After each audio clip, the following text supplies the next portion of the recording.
Ladies and gentlemen, please welcome Honorable Prime Minister.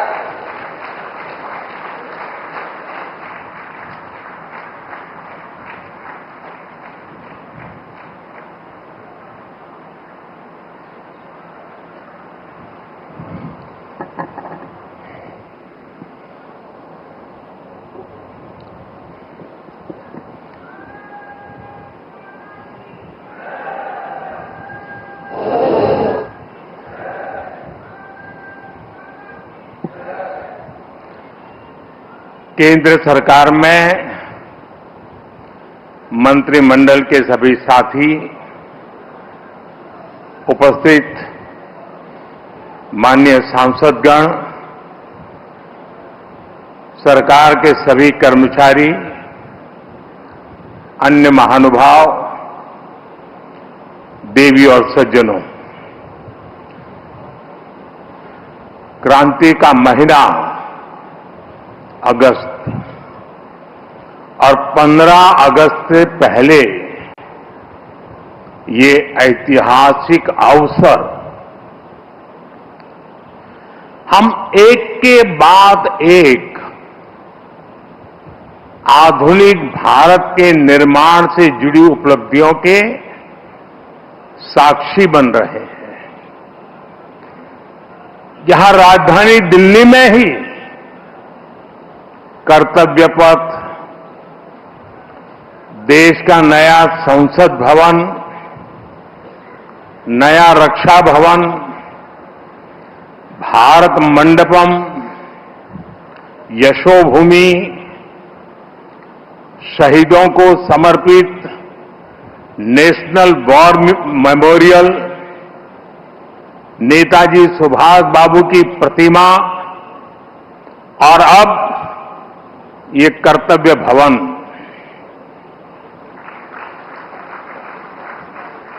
ये केवल कुछ नए भवन और सामान्य इंफ्रास्ट्रक्चर नहीं है। अमृत काल में इन्हीं भवनों में विकसित भारत की नीतियां बनेगी, विकसित भारत के लिए महत्वपूर्ण निर्णय होंगे। आने वाले दशकों में यहीं से राष्ट्र की दिशा तय होगी। मैं आप सभी को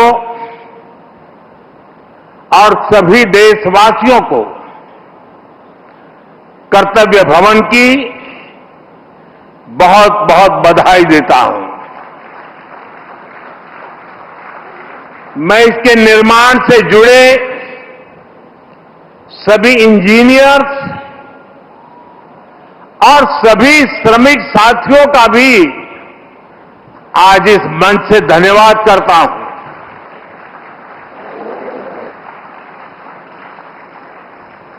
साथियों, हमने इस इमारत को बहुत मंथन के बाद कर्तव्य भवन नाम दिया है। कर्तव्य पथ, कर्तव्य भवन,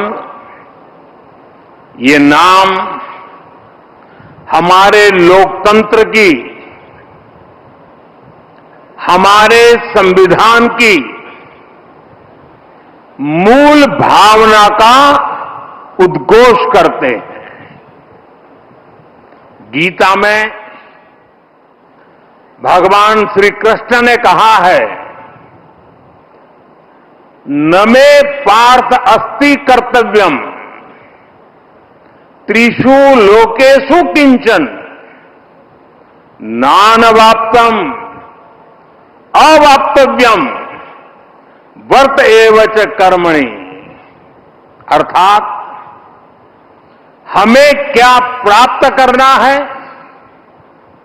क्या प्राप्त नहीं करना है, इस सोच से ऊपर उठकर हमें कर्तव्य भाव से कर्म करना चाहिए। कर्तव्य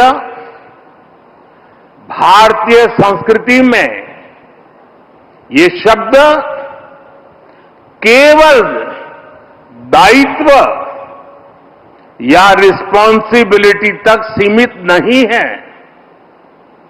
कर्तव्य हमारे देश के कर्म प्रधान दर्शन की मूल भावना है। स्व की सीमा से परे सर्वस्व को स्वीकार करने की विराट दृष्टि, यही कर्तव्य की वास्तविक परिभाषा है। और इसलिए कर्तव्य ये सिर्फ इमारत का नाम भर नहीं है, ये करोड़ों देशवासियों के सपनों को साकार करने की तपोभूमि है।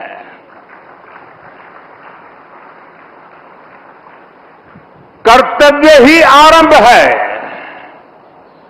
कर्तव्य ही प्रारब्ध है।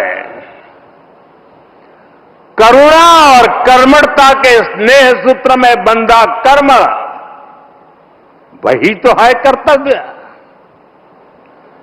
सपनों का साथ है कर्तव्य, संकल्पों की आस है कर्तव्य, परिश्रम की पराकाष्ठा है कर्तव्य। हर जीवन में ज्योत जला दे वो इच्छा शक्ति है कर्तव्य। करोड़ों देशवासियों के अधिकारों की रक्षा का आधार है कर्तव्य।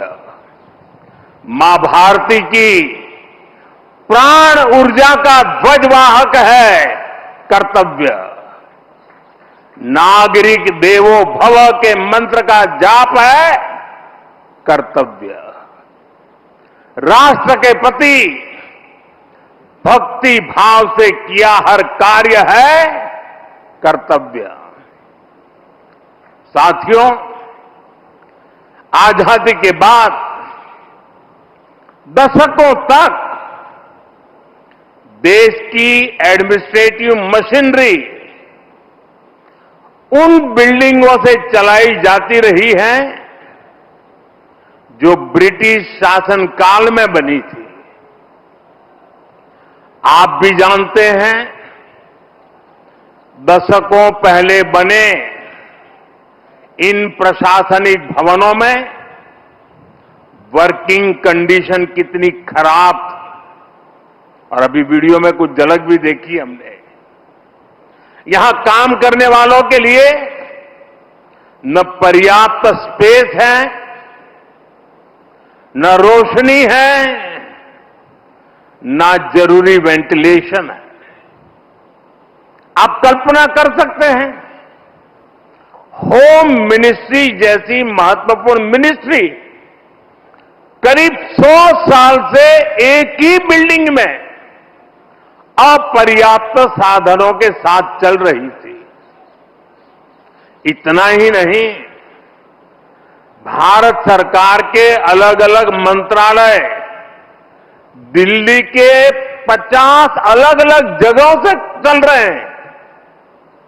इनमें से बहुत सारे मंत्रालय तो किराए की बिल्डिंग में है।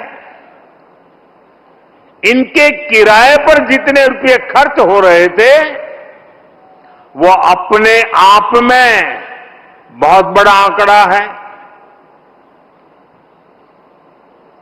और वैसे पूरा हिसाब लगाएं तो बहुत बड़ा है, लेकिन अगर मोटा मोटा हिसाब लगाएं तो 1,500 करोड़ रुपया प्रति वर्ष इसमें जाता है।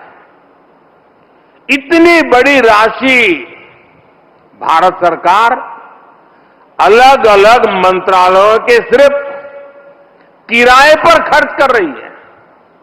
इसके अलावा एक और दिक्कत, काम की वजह से स्वाभाविक है कि कर्मचारियों का यहां से वहां आना जाना भी होता है। अनुमान है कि हर रोज 8 से 10 हजार कर्मचारियों को एक मंत्रालय से दूसरे मंत्रालय में आना जाना पड़ता है। अब इसमें भी सैकड़ों गाड़ियों का मूवमेंट होता है, खर्च होता है, सड़कों पर ट्रैफिक बढ़ता है, कितना समय खराब होता है और इन सब से काम में भी इनएफिशिएंसी के सिवाय कुछ नहीं रहता है। साथियों, 21वीं सदी के भारत को 21वीं सदी की आधुनिक व्यवस्थाएं चाहिए, इमारतें भी चाहिए। ऐसी इमारतें जो टेक्नोलॉजी, सुरक्षा और सुविधा के लिहाज से बेहतरीन हो, जहां कर्मचारी सहज हो, फैसले तेज हो और सेवाएं सुगम हो। इसलिए कर्तव्य पथ के आसपास एक होलिस्टिक विजन के साथ कर्तव्य भवन जैसी विशाल इमारतों का निर्माण किया जा रहा है। ये तो पहला कर्तव्य भवन पूरा हुआ है। अभी कई कर्तव्य भवनों का निर्माण तेजी से चल रहा है।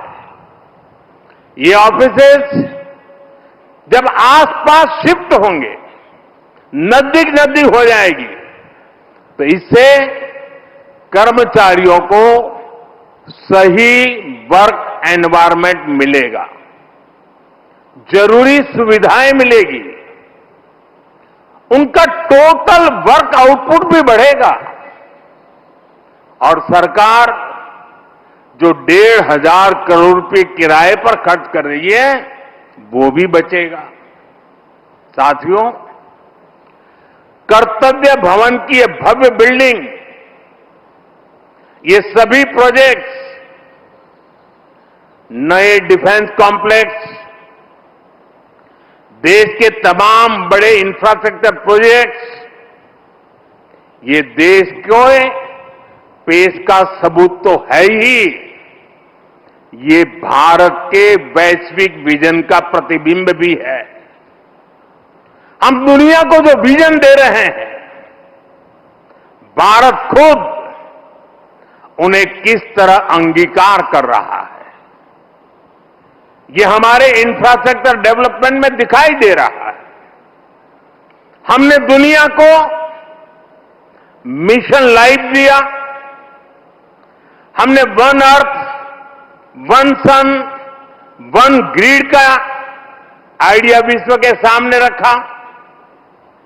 ये वो विजन है जिनसे मानवता के भविष्य की उम्मीद जुड़ी है।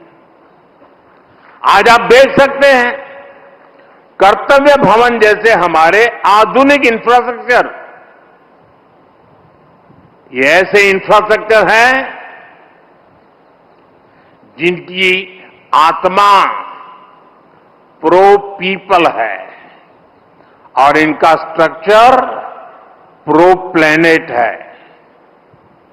कर्तव्य भवन में भी रूफटॉप पर सोलर पैनल्स लगाए गए हैं, वेस्ट मैनेजमेंट के लिए एडवांस सिस्टम को इसमें इंटीग्रेट किया गया है। ग्रीन बिल्डिंग्स का विजन अब भारत में विस्तार ले रहा है।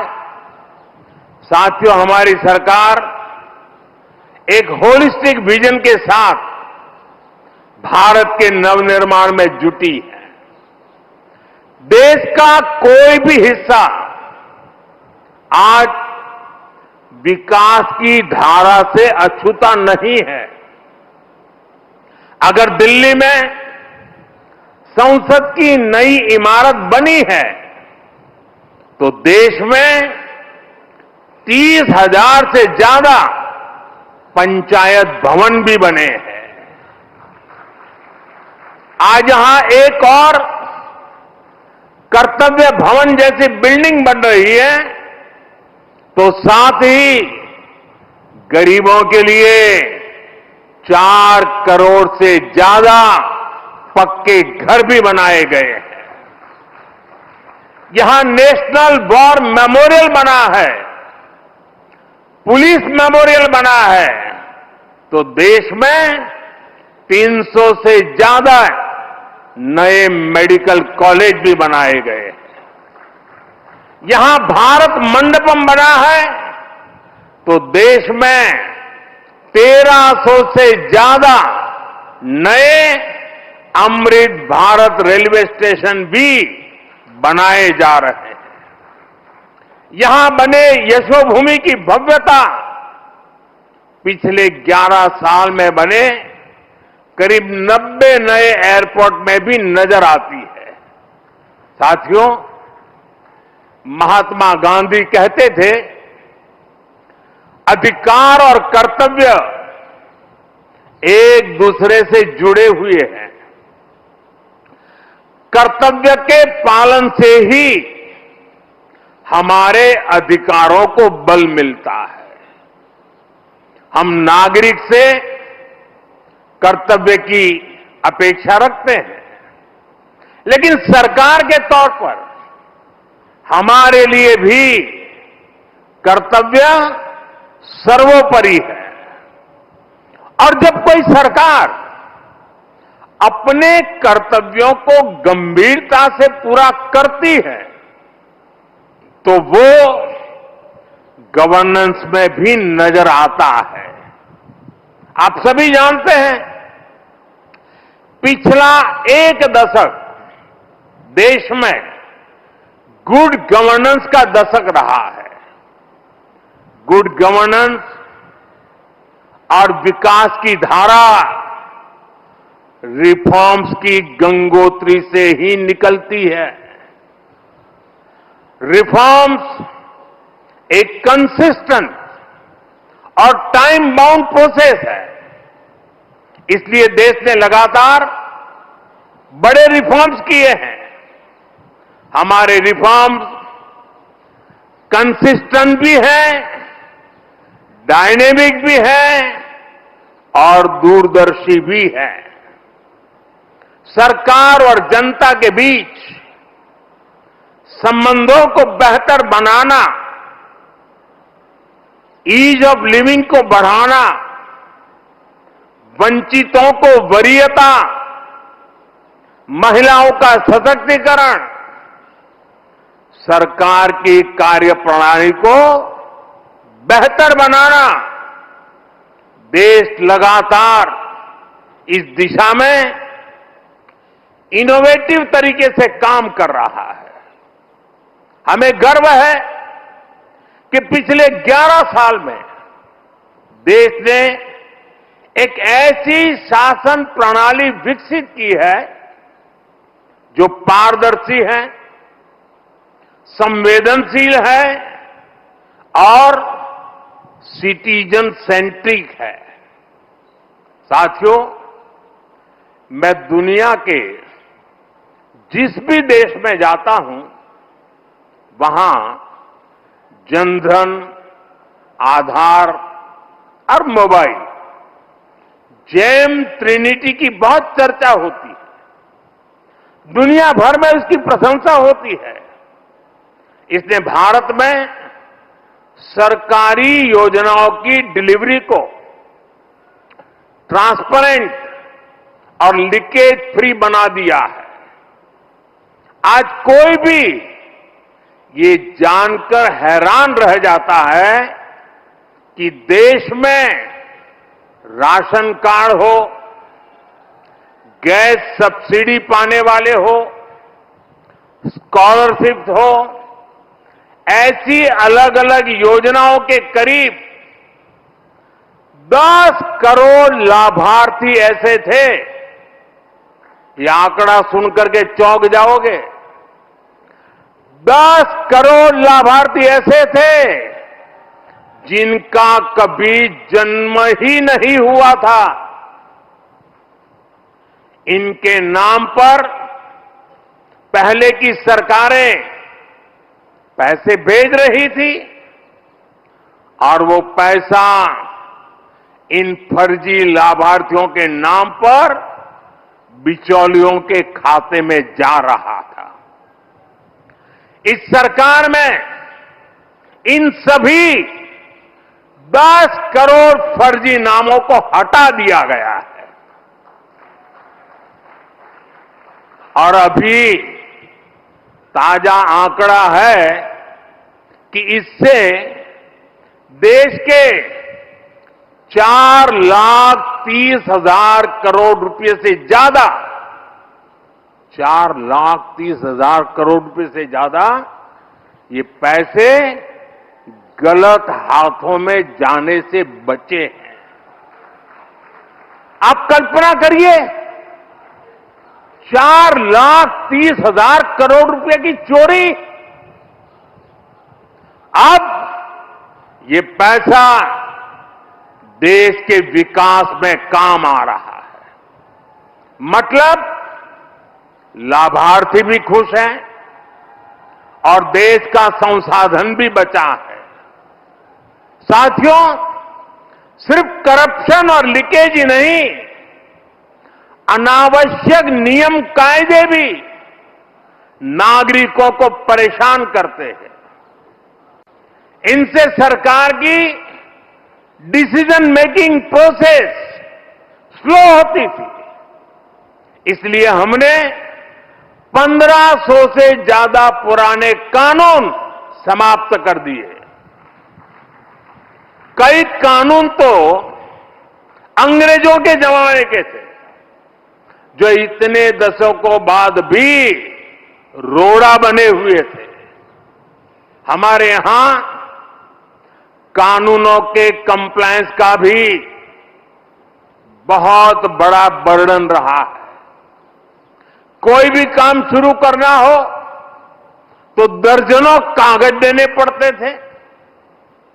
पिछले 11 साल में 40,000 से अधिक कंप्लायंसेस को खत्म कर दिया गया है और ये काम अभी पूरा नहीं हुआ है, अभी भी लगातार जारी है।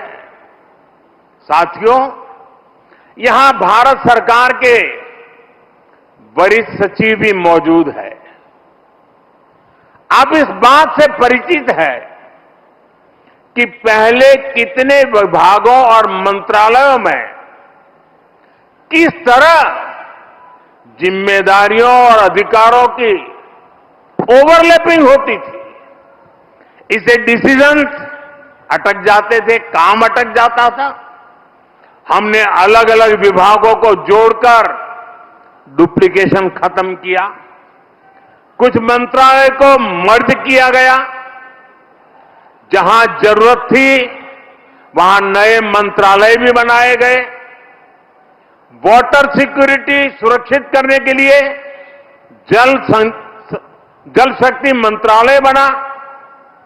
सहकारिता आंदोलन को सशक्त करने के लिए सहकारिता मंत्रालय बना। पहली बार फिशरीज का अलग मंत्रालय बनाया गया। हमारे नौजवानों के लिए स्किल डेवलपमेंट मिनिस्ट्री बनी। इन फैसलों से आज सरकार की एफिशिएंसी भी बढ़ी है, डिलीवरी भी तेज हुई है। साथियों, हम सरकार के वर्क कल्चर को भी अपग्रेड करने के लिए काम कर रहे हैं।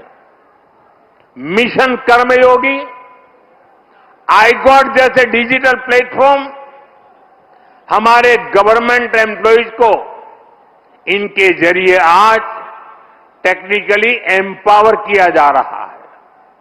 ई office, file tracking, digital approval एक ऐसी व्यवस्था बन रही है जो फास्ट भी है और ट्रेसेबल भी है। साथियों, जब हम किसी नए घर में जाते हैं तो हमारे भीतर एक नया उत्साह होता है। हमारी ऊर्जा पहले से कई गुना ज्यादा हो जाती है। अब आप उसी जोश के साथ इस नए भवन में अपने दायित्वों को आगे बढ़ाएंगे। आप जिस किसी भी पद पर हैं, आप अपने कार्यकाल को यादगार बनाने के लिए काम करिएगा। जब आप यहां से जाएं तो ये लगना चाहिए कि आपने देश सेवा में अपना 100% योगदान दिया है। साथियों, हमें फाइलों को लेकर अपने नजरिए को भी बदलने की जरूरत है। एक फाइल, एक शिकायत, एक आवेदन, ये देखने में बस एक रोजमर्रा का काम लग सकता है, लेकिन किसी के लिए वही एक कागज उनकी उम्मीद हो सकता है। एक फाइल से कितने ही लोगों का पूरा जीवन जुड़ा हो सकता है। अब जैसे कोई फाइल जो 1 लाख लोगों से जुड़ी है, अगर आपकी टेबल पर वो एक दिन भी डिले होती है तो उससे 1 लाख मानव दिवसों का नुकसान होता है। जब आप इस नजरिए से अपने काम को देखेंगे तो आपको भी लगेगा किसी भी सुविधा या सोच से ऊपर ये सेवा का कितना बड़ा अवसर है। आप अगर कोई नया आइडिया जनरेट करते हैं तो हो सकता है आप एक बड़े बदलाव की नींव रख रहे हो। कर्तव्य की इसी भावना के साथ हम सबको हमेशा राष्ट्र निर्माण में जुटे रहना है। हम सबको ये हमेशा याद रखना है, कर्तव्य की कोख में ही पलते हैं विकसित भारत के सपने। साथियों, वैसे आज ये आलोचना का अवसर नहीं है, लेकिन ये अवसर आत्ममंथन का जरूर है। कितने ही देश जो हमारे साथ साथ आजाद हुए थे, वो इतनी तेजी से आगे बढ़ गए, लेकिन भारत तब उस गति से आगे नहीं बढ़ पाया।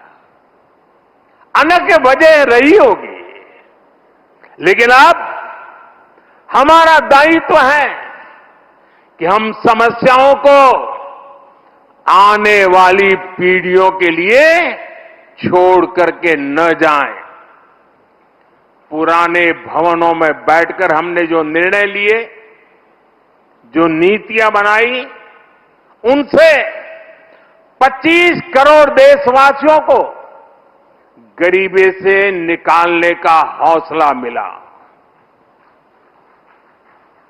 25 करोड़ लोगों का गरीबी से बाहर आना ये एक बहुत बड़ी सिद्धि है। लेकिन मैं हर काम के बाद भी कुछ न कुछ नया ही सोचता रहता। हम नए भवनों में ज्यादा एफिशिएंसी के साथ हमारी एफिशिएंसी बढ़ा करके जितना ज्यादा हम देश को दे सकते हैं, उस मिजाज से इस नए भवन में हम वो काम करके दिखाएंगे कि भारत को गरीबी से पूरी तरह मुक्त करना है।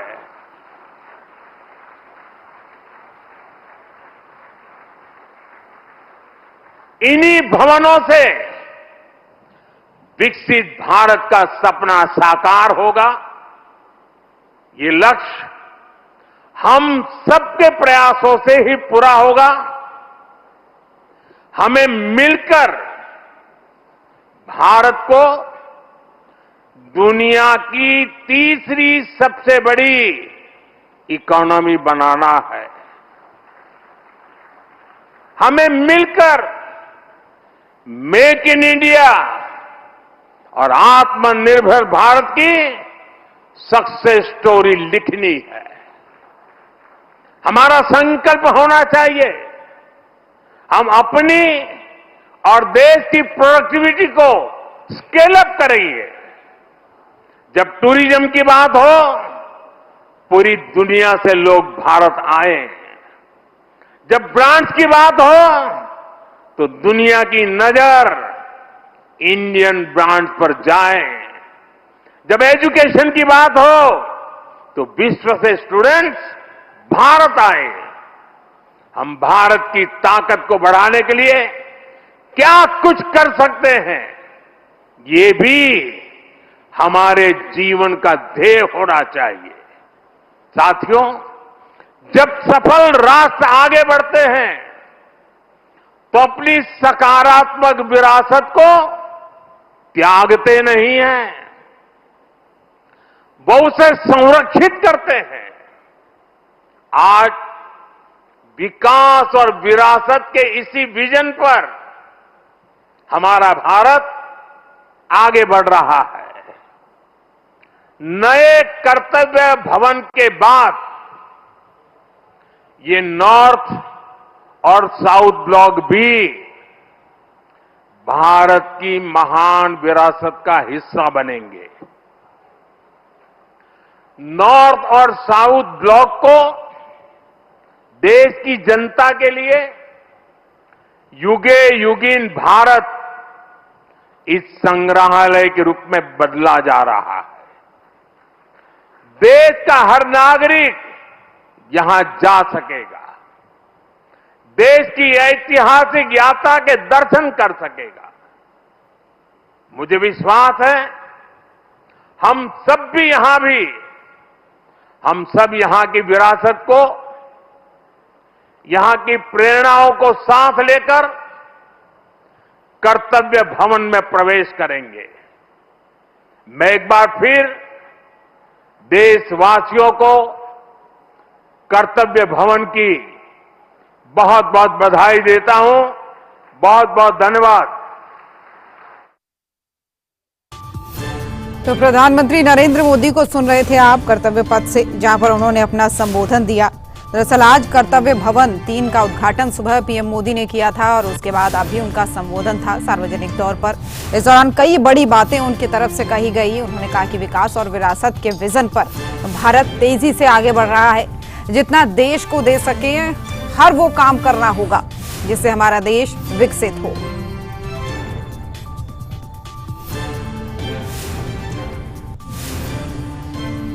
तो यहाँ पर